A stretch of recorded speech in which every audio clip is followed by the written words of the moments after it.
Op-Ed News they always have very interesting pieces up there. They have one up now, written by Christine Mattis. She is currently a PhD student studying environmental communication at University of Wisconsin-Madison.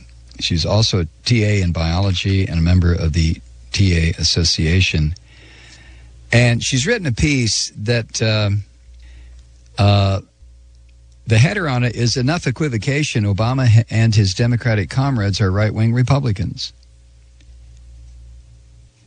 And she opens with a paragraph, but then she goes on, "I've not seen anywhere in neither the corporate nor the so-called alternative media an analysis of the debt ceiling, quote, crisis, end quote, that resembles the obvious truth. Numerous comments on alternative blogs suggest that there are citizens who have it figured out, but that which will not be spoken remains unspoken. Not only is the crisis of the debt ceiling a fabrication, but Obama is also getting exactly what he wants. Back when Barack Obama was inaugurated as president, I recall watching The Daily Show, on which a former law school professor who taught both Barack and Michelle Obama spoke about the couple. He told Jon Stewart that back when they were in law school, it seemed to him the Obamas were Republicans. I remember Jon Stewart laughing and thinking that the good professor was making a joke. I thought he was serious, and now more than ever, I still do. What more evidence do we need that Obama supports a right-wing neoliberal agenda? Here's a short list of policies he's enacted or not enacted. Just off the top of my head, she writes, bailing out Wall Street while millions of Americans went homeless and hungry, extending the Bush tax cuts to the wealthy, enacting an ineffective new health care overhaul which puts even more wealth into the coffers of insurance companies but does little to nothing for sick America, except force them to pay for this atrocity. Failing to prosecute the Bush administration for war crimes, including torture. Increasing free trade agreements throughout the world. Continuing detention at Guantanamo. Continuing extraordinary rendition. Continuing the unwarranted and ill-advised war in Afghanistan. Cutting and or threatening to cut Medicare, Medicaid, and Social Security. The latter, of course, has no connection to the federal budget debt. It is wholly funded by our own separate cash from the FICA tax. Promoting nuclear power as so-called clean energy. Promoting highly risky offshore drilling as safe. Continuing warrantless wiretapping of innocent citizens. Prosecuting more whistleblowers than any other president in recent history.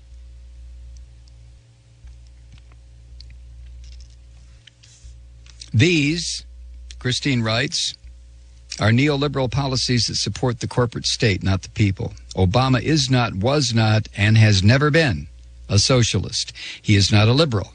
He is a corporate conservative serving the ruling class, a class not comprised of you or me or anyone who makes less than a six-figure income, let alone finds themselves in a lingering state of unemployment.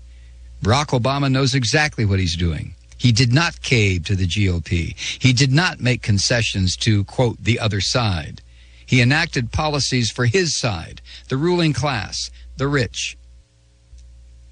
Sure, you may have donated $10, $20, even $100 to his 2008 campaign, but that is just a drop in the proverbial bucket. The bulk of his contributions came from his real constituents. The rich and the corporations that they run have donated hundreds of thousands, if not millions of dollars, to their man Barry.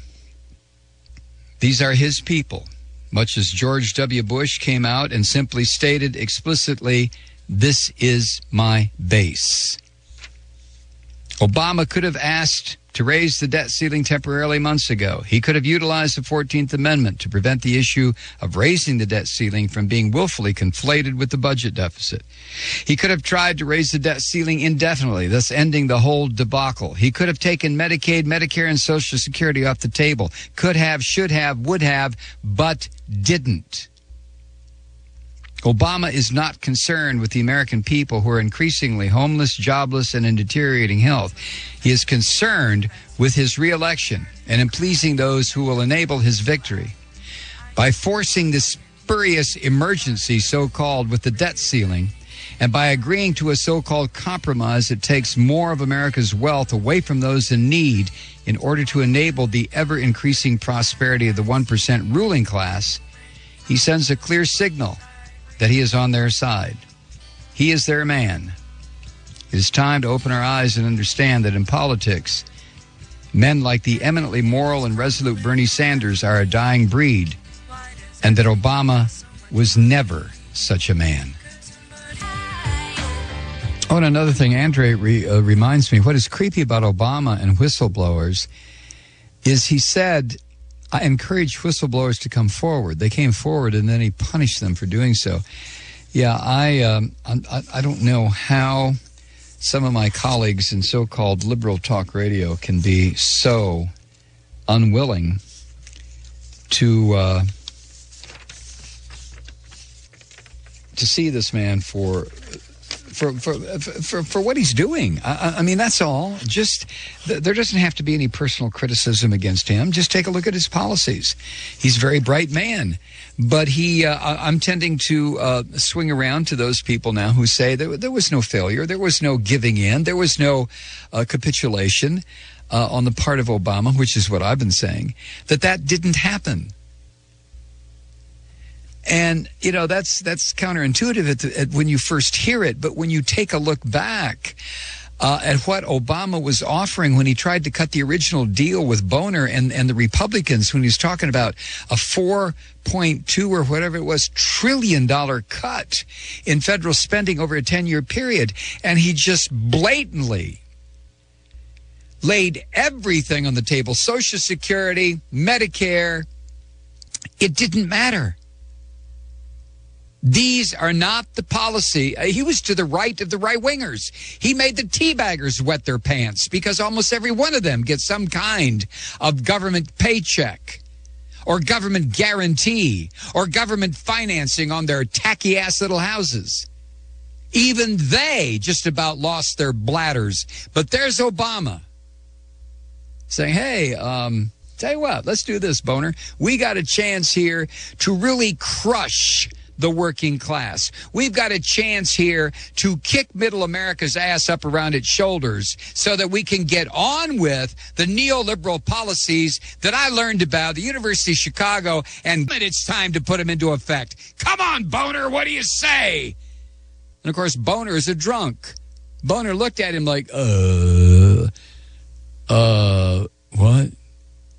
Jesus Christ, Mr. President, are you kidding me? You're willing to, boy, you're going to piss off your base. You think that happened? Huh? Is that possible? Is that what happened, Truth Seeker? Huh? I don't know. But that's what it is starting to feel like. Aren't you sick? I mean, seriously, aren't you sick of telling yourself or listening to someone like, if you listen to this radio program, someone like me saying, well, you know, I'm really tired of Obama copping out here at the land. I'm really tired of Obama not being able to negotiate. I'm really tired of Obama giving away the farm, when the negotiations just began. I'm really tired of the way Obama didn't have the courage to stand up to these teabagger bastards. I mean, aren't you getting tired of hearing that? I am. I'm getting tired of hearing it and saying it. I'm starting to believe some of those people who are starting to penetrate my consciousness with these emails and these op-ed pieces that say, look, wake up and smell the reality. There was no failure of leadership on the part of Barack Obama. He does not represent the people. He represents corporate America, period. Now, where does that come from? Does that come from a bunch of, fringe writers out there on the internets? Let me suggest that it comes from his policies. Take a look at what he does, not what he says.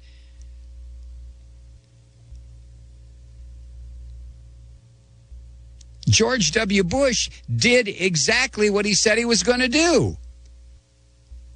He absolutely, God told me to invade Iraq. God damn it, I'm invading Iraq. I'm not going to ignore God. I'm on it. Let's go. Come on, bring the tanks.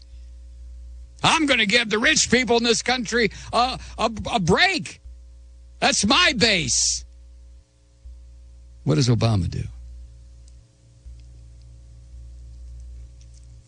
Now, I know a lot of people listen to this program. I'm sure I'm losing liberals hand over fist. That's just the way it goes, brothers and sisters.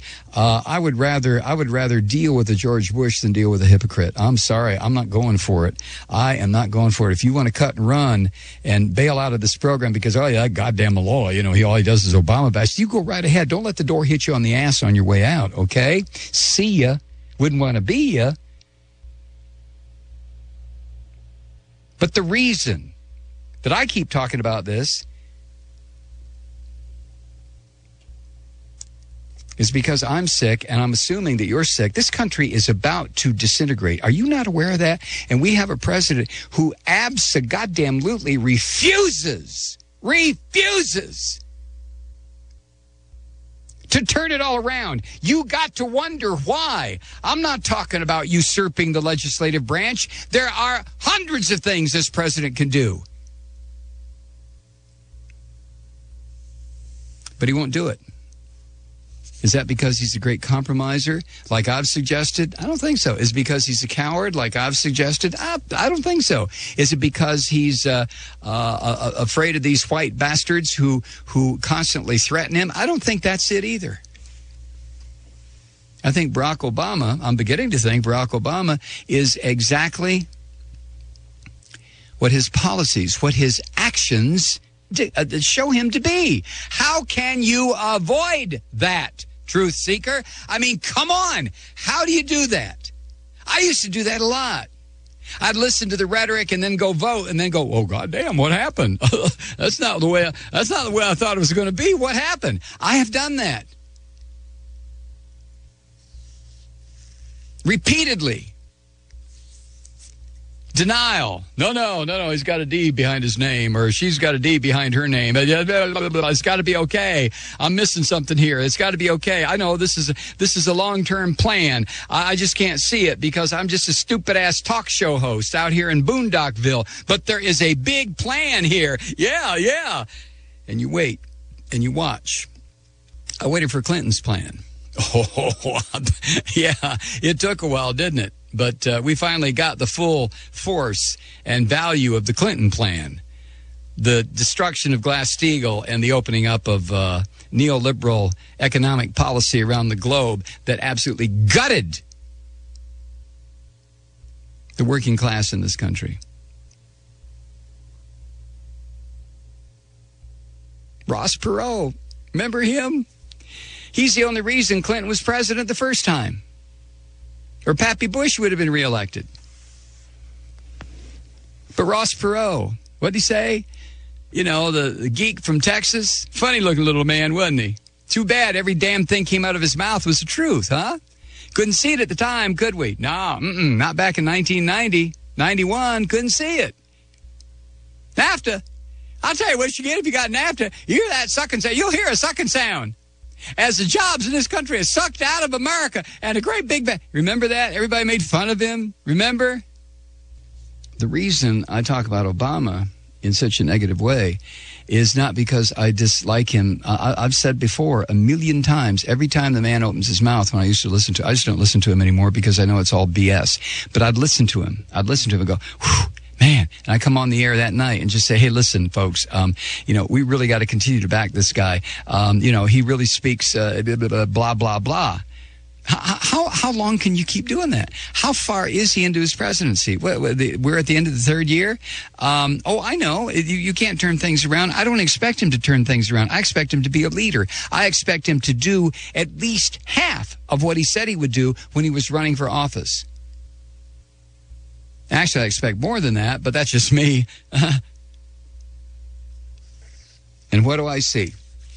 I see what I see. I see this man continuing to do exactly what Boner does, and what Harry Reid does, and what Nancy Pelosi does. and what Eric Cantor does and what the rest of them do. And what is that? That is exactly what their corporate owners tell them to do. You can wander around a little bit over here, and you can wander around a little bit over there, but when the rubber hits the road, all you boys and girls, get your asses back in here and do exactly what we pay you to do. Now, if you find argument with that, I just ask you, please, I ask it every night. I ask right-wingers for years, tell me one good thing that the Bush crime family did in 8 years of running this country into a goddamn brick wall. Just give me one thing. Nobody ever responded. And the right-wingers monitor this program like white on rice. I cannot get away from these pig dogs. That's fine. Now I challenge liberals and the so-called liberals and Democrats. You tell me what Barack Obama has done that has benefited the working people out here in Realityville. One thing, one damn thing. Go ahead. I'll wait.